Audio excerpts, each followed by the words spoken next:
Hey everybody, I got to go home for one night and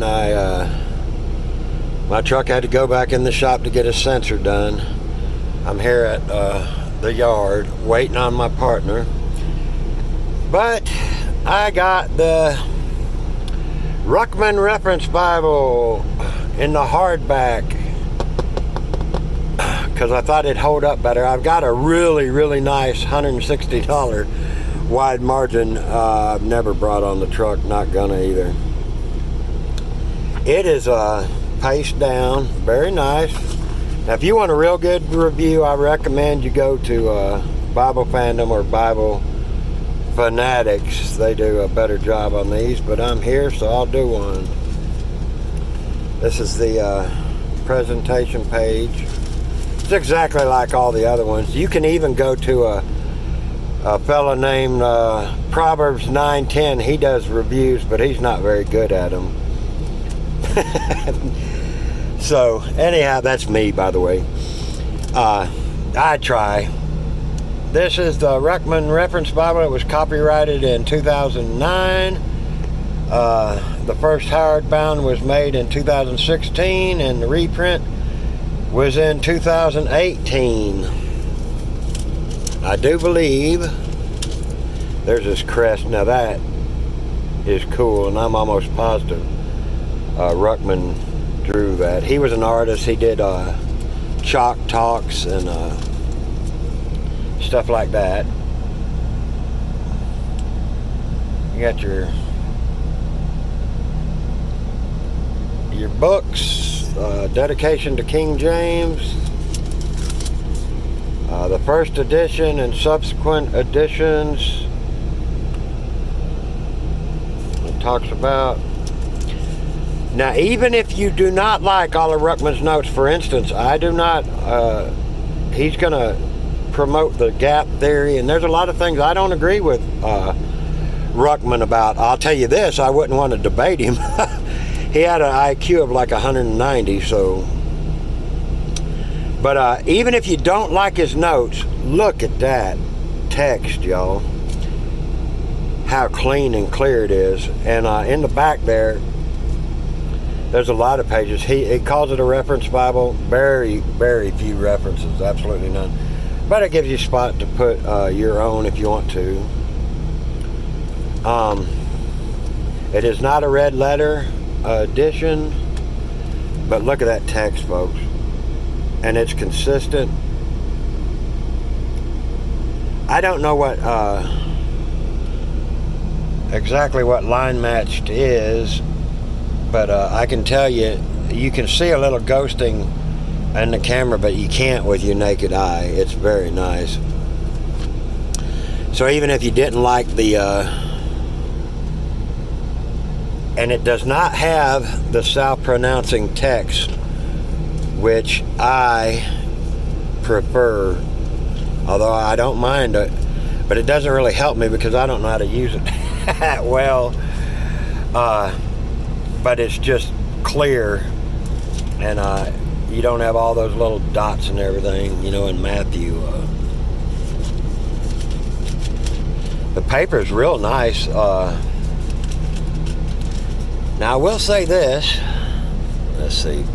Matthew. Yeah, where it gives the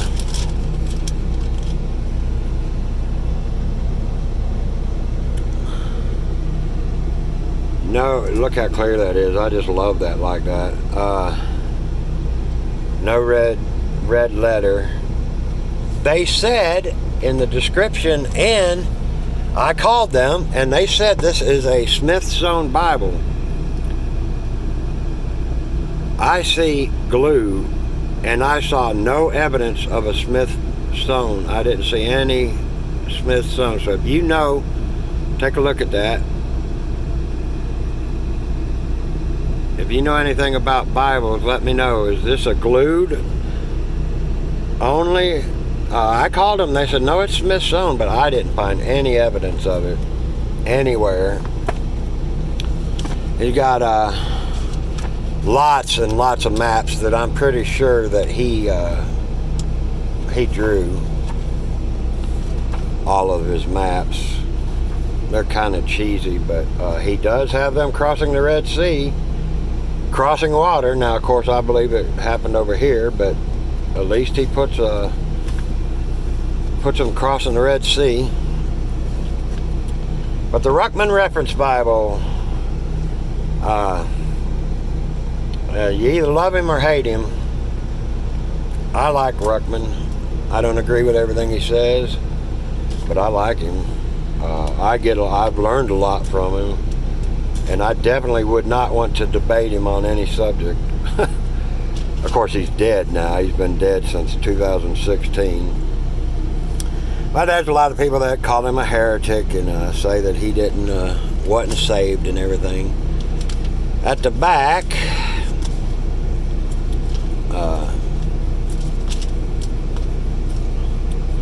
he has 118 appendices. I'll let you take a look at that if you want to take a screenshot or something. Covering all kind of subjects that you probably will not get in any other Bible. Some of them are hilarious. You say, why do you like the Peter Ruckman Bible so much? Well, because I like the King James Bible. I believe it's the Word of God in the English language. Don't want to argue with you if you don't agree with me. But me, I believe it is.